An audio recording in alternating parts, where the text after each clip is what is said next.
enforced in Hulu Langat.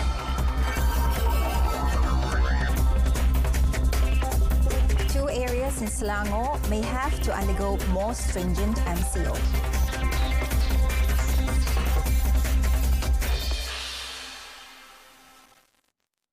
Good afternoon. Thanks for joining us. You're watching Updates at Noon. I'm Wong Kang Sin. The Enhanced Movement Control Order, EMCO, has now been enforced in areas covering Batu 21 to Batu 24 Sungai Lui in Hulu Langat, Selangor until 13th of April. Senior Minister Security Cluster Datuk Seri Ismail Sabri Yaakob said the EMCO involves 7 villages comprising 2 Orang Asli settlements and 5 Malay villages, covering 700 homes with 3,918 residents. In a statement, the senior minister said the decision was made after taking into account the high number of COVID-19 positive cases involving Mahat Tafiz Anabawiyah students at Batu 23 Sungai Lui. He said the Ministry of Health had confirmed that there were 71 positive cases out of 274 students at the Mahat Tafiz. All residents and visitors who are already in the areas are not allowed to leave home during the implementation of the EMCO. All business activities have also been suspended. He added for the next 14 days, food to all residents will be provided by the Welfare Department and a medical base will be opened in affected areas. This is the second EMCO implemented by the government after 2 areas in Simpang Renggam, Kampung Dato' Ibrahim Majid and Bandar Baharu Dato' Ibrahim Majid were put under the same order effective 27th March. A 57-year-old woman became the latest fatal case of COVID-19 infection yesterday, raising the death toll in the country to 35. Sazia Muhammad Said, the Assistant Administrator with the Health Ministry's Human Resources Department, is the 8th victim to have died from the infection on Sunday. The Health Ministry said Sazia died at the Sungai Buloh Hospital at 4 p.m. yesterday. Health Minister Dr. Arham Baba said her passing is a loss to the ministry and expressed deepest condolences to her family. It was noted that she had a travel history to Indonesia and started having symptoms 5 days before being admitted to Putrajaya Hospital on 17th March and later to Kuala Lumpur Hospital and then the Sungai Buloh Hospital. She was tested positive for COVID-19 on 18th March and her health deteriorated day by day and was pronounced dead on 29th March 4 p.m. Earlier yesterday, Health Director General Dato Dr. Nur Hisham Abdullah had announced that 7 people had died from COVID-19 as of 12 noon. 1 or 2 areas in Selangor may have to undergo more stringent movement control order as done in Simpang Renggam, Johor, to control the COVID-19 virus spread. Health Director General Dato Dr. Nur Hisham Abdullah said this is because the highest number of cases happened in Selangor. He said that 1 or 2 zones in Selangor have been identified, of which health officials may take action as what was conducted in Simpang Renggam. He, however, did not identify the areas to reporters. Sekarang ni kalau kita lihat dalam taburan bilangan jangkitan yang paling tinggi adalah di Selangor. Jadi dalam pada tu kita lihat kawasan mana, zon mana yang tertinggi sekali. Jadi kita dah kenal pasti mungkin ada 1 ataupun 2 zon di kawasan Selangor yang mungkin kita akan ambil tindakan seperti mana kita ambil tindakan di Simpang Renggam. Selangor recorded 33 new cases yesterday, bringing cumulative total in the state to 612 cases, or 24.78% out of 2,470 cases nationwide. This was followed by Kuala Lumpur 372 and Johor 309. Meanwhile, Dato Dr. Nur Hisham said the capacity of the Health Ministry's laboratories involved with COVID-19 testing has been increased with assistance from the Ministry of Higher Education KPT and Ministry of Science, Technology and Innovation MOSTI.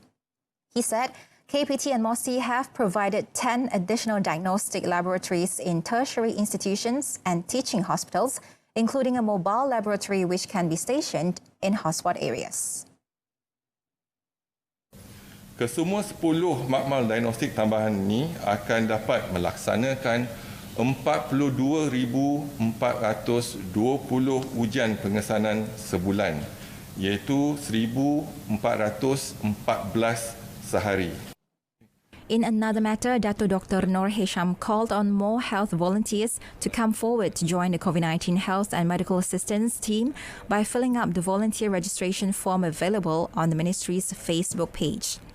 He said, to date, 157 health and medical volunteers have signed up and have been mobilized to help the COVID-19 health and medical team.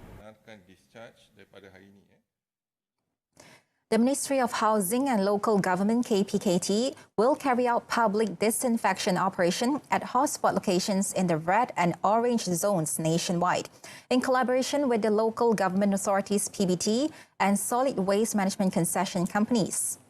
Its Minister Zuraida Kamarudin said the integrated operation conducted by the Fire and Rescue Department of Malaysia JBPM and SW Corp will also be carried out at the People's Housing Programme PPR located in the red zone. Speaking to RTM, the minister said the nationwide disinfection, which begins today, will begin at market areas in Jalan Osman Petaling Jaya and Sungai Ramal Kajang. Dan hari Rabu kita akan mulakan nyakuman di kawasan-kawasan PPR yang akan dimulakan di kawasan perumahan PPR Lembah Subang 1 di Petaling Jaya. Jadi insya-Allah dengan ada operasi ini kita akan dapat memastikan bahawa terutamanya di golongan B40 yang duduk di kawasan-kawasan flat PPR akan rasa lebih lega dan rasa diri mereka terselamat.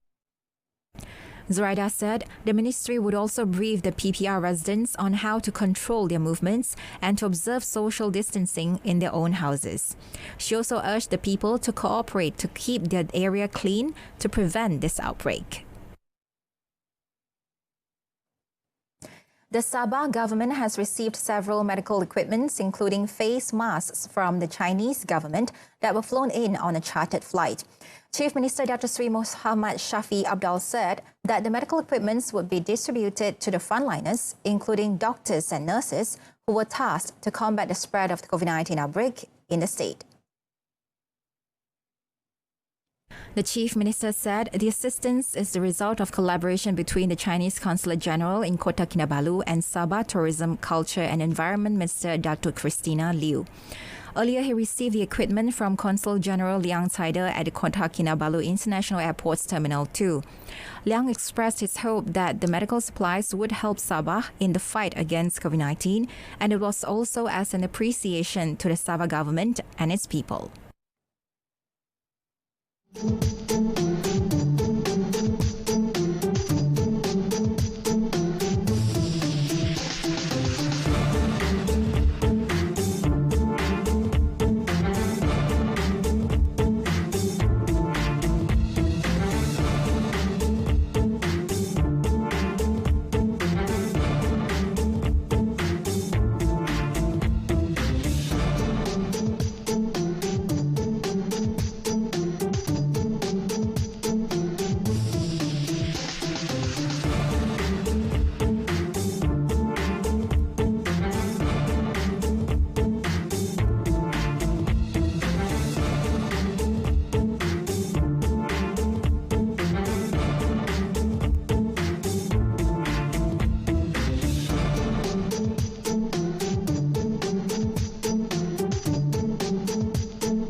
Still to come, BPN payments would be made directly to recipients of Bantuan Sara Hidup.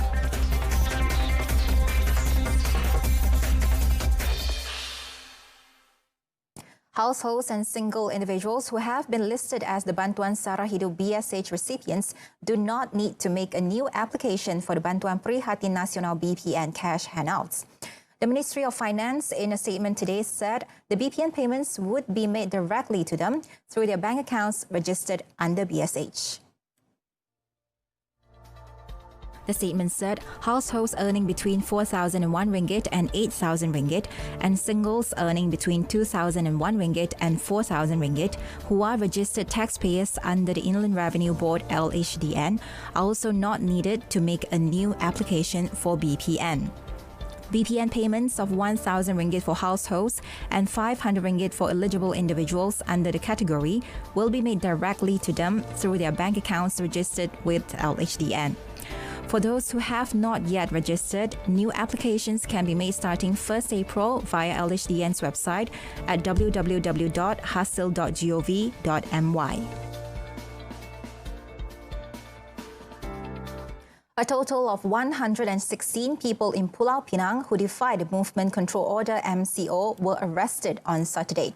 Seberang Perai Tengah District Acting Police Chief Superintendent Muhammad Mustafa Bidin said 69 people were arrested in central Seberang Perai, with 3 of them being women. He said they were arrested for various offences, adding that illegal drugs were found on 2 suspects during a roadblock. At the courthouse yesterday, the detainees clad in lock-up garb arrived in 3 police trucks, while the female detainees arrived in a van to be remanded. Magistrate Sri Pracha Nantini Balaweda granted police a 4-day remand until 1st April. They will be investigated under Section 269 of the Penal Code for committing a negligent act likely to spread infection of any disease dangerous to life, and Rule 7, Subsection 1 of the Prevention and Control of Infectious Disease Regulations 2020.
In the foreign front, 8 dead as Japan-bound plane crashes in Manila.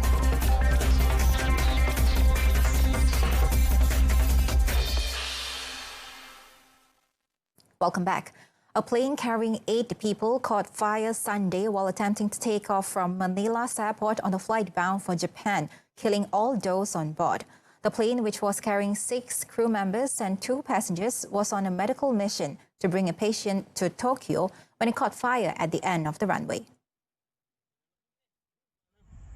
Manila Airport General Manager Ed Morel said there were no survivors. He said 2 of the 8 on board were foreigners, being 1 American and 1 Canadian, and the rest were Filipinos. Fire trucks and rescue personnel rushed and doused the aircraft with foam to try to extinguish the flames. The UK government has placed the country on an emergency footing as the battle against the spread of the new COVID-19 continue unabated. Speaking at the government's daily briefing on Sunday, Community Secretary Robert Jenrick said it was an unprecedented step in peacetime. I've put in place, in all parts of the country, procedures to ensure that everywhere can be ready to move forward together. all parts of the country are now on an emergency footing. This is an unprecedented step in peacetime. We haven't done anything like this since the Second World War. The Community Secretary said that senior members of the emergency services will be brought together with local authorities and the NHS to lead communities through this challenging period from Cornwall to Cumbria. The briefing came after the Department of Health confirmed that the nation COVID-19 death toll has now reached 1,228, an increase of 209 since Saturday and the second biggest day-on-day rise since the outbreak erupted. The regional government of independence seeking Catalonia said it welcomed the Spanish government's decision to impose more restrictions to combat the new coronavirus spreading across the country. Earlier, Spain's Prime Minister Pedro Sanchez spoke with leaders of the autonomous regions via teleconference, including the separatist leader of Catalonia, to announce his government had approved measures to order non-essential workers to stay at home for 2 weeks, a step up from the previous measures taken. At the start of the outbreak in Spain, Catalonia had asked Madrid's permission to lock down and seal its borders, with the rest of the country claiming it needed to protect itself from the new virus spreading in Madrid, despite also having a big cluster an hour from Barcelona. Miquel Buch, the Catalan Interior Minister, insisted Spain should have imposed the new restrictions sooner, but denied accusations that his separatist government was using the health crisis to advance their fight for independence. On Sunday, Spain hit a new daily record for deaths in 24 hours, with 838 fatalities. Spain now has a total of 6,522 due to the virus, the world's second highest death count, behind Italy. Chinese President Xi Jinping's keynote speech at the extraordinary G20 Leaders Summit, which stressed a coordinated response to the common threat of COVID-19, has boosted confidence in keeping stability of the global industrial chain and supply chain. Xi put forth 4 proposals at the G20 summit via video, calling on G20 members to be resolute in fighting an all-out global war against the COVID-19 outbreak, make a collective response for control and treatment at the international level, support international organizations in playing their active roles, and enhance international macroeconomic policy coordination. Bernard Yong, Dean of the Business School of the National University of Singapore, said China's experiences in fighting COVID-19 are worthy of learning. Asia, led by China and many other countries, have experienced many things that they have done right and also have now accumulated knowledge, knowing what they could have done better. And all this sharing of knowledge will help the rest of the world to mitigate the negative impact of the virus on their economy and also on community health. Calling on various countries to jointly keep the global industrial and supply chain stable, Xi told the summit that China will increase the supply of active pharmaceutical ingredients, daily necessities, and anti-epidemic and other supplies to the international market. President Donald Trump's impulse to restore normalcy met a sober reality check Sunday from Dr. Anthony Fauci, the government's top infectious disease expert, who said the U.S. could experience more than 100,000 deaths and millions of infections from the COVID-19 pandemic. Trump's decision to extend the guidelines of the voluntary national shutdown reflected a recognition that the struggle will take place over the longer haul, and the risk of deaths spiraling into the hundreds of thousands is real.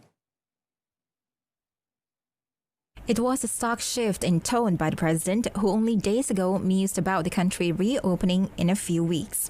From the Rose Garden, he said his Easter revival hopes had only been aspirational. Trump, who has largely avoided talk of potential deaths and infection rates, cited projection models that said potentially 2.2 million people or more could have died had the country not put social distancing measures in place. Meanwhile, U.S. President Donald Trump has also offered his opinion on the future of Prince Harry and his wife Meghan, insisting that the United States government won't pay for the couple's security if they live in the United States. Responding to reports that the couple has moved to California, Trump tweeted on Sunday that, "I am a great friend and admirer of the Queen and the United Kingdom." It was reported that Harry and Meghan, who left the kingdom, would reside permanently in Canada. Now they have left Canada for the US. However, the US will not pay for their security protection. Harry, grandson of Queen Elizabeth II and sixth in line to the British throne, married the American actress Meghan Markle at Windsor Castle in May 2018, in a ceremony watched by millions around the world. But the couple later said they found scrutiny by the British media, which they said tipped into harassment, intolerable. In January, they announced they planned to quit as senior royals, seek financial independence, and move to North America. The split becomes official at the end of March. Since late last year, Harry and Meghan have since been based on Canada's Vancouver Island. Last month, Canadian authorities said they would stop paying for the couple's security once they cease to be working royals.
Coming up in sports, JDT agrees to slash salary by 33% and donate it to Johor Disaster Fund.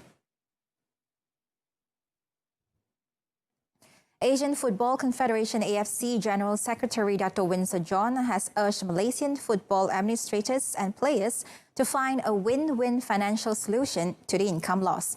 Dato' Windsor has urged Malaysians that various stakeholders to find a quick solution in overcoming the expected fallout of the global COVID-19 outbreak.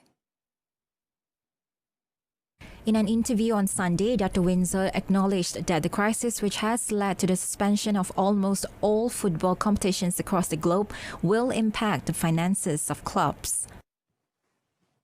Kena faham makna kelab ini bergantung kepada perlawanan. Okey. Kita tak boleh ambil satu satu stand di mana saya betul.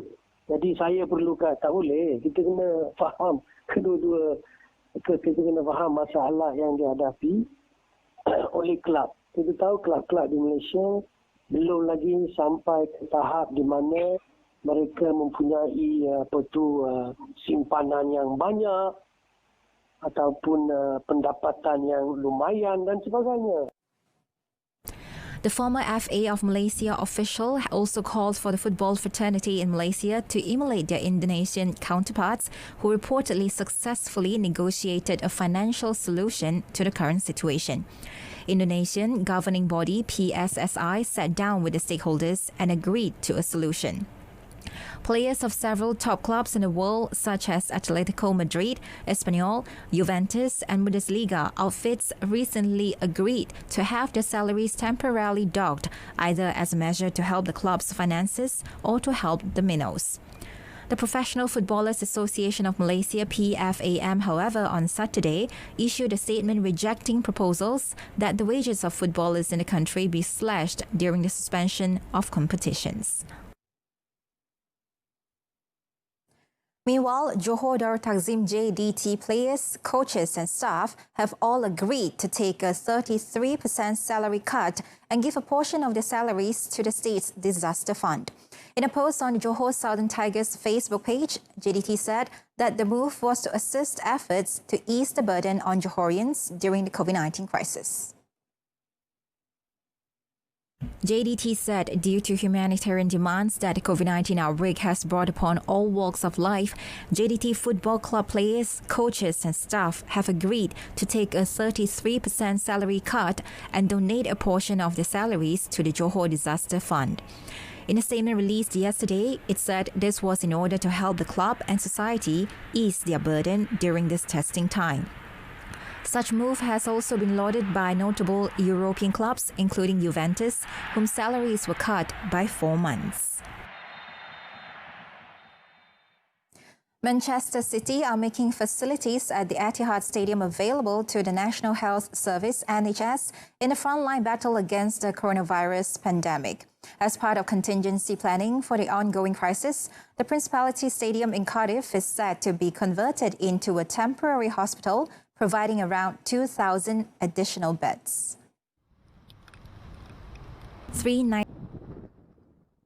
Harry Kane has admitted that he may need to leave Tottenham in order to win club silverware. Kane was speaking in an Instagram live conversation with Jimmy Redknapp on Sunday as he nears his return to fitness following surgery on his left hamstring.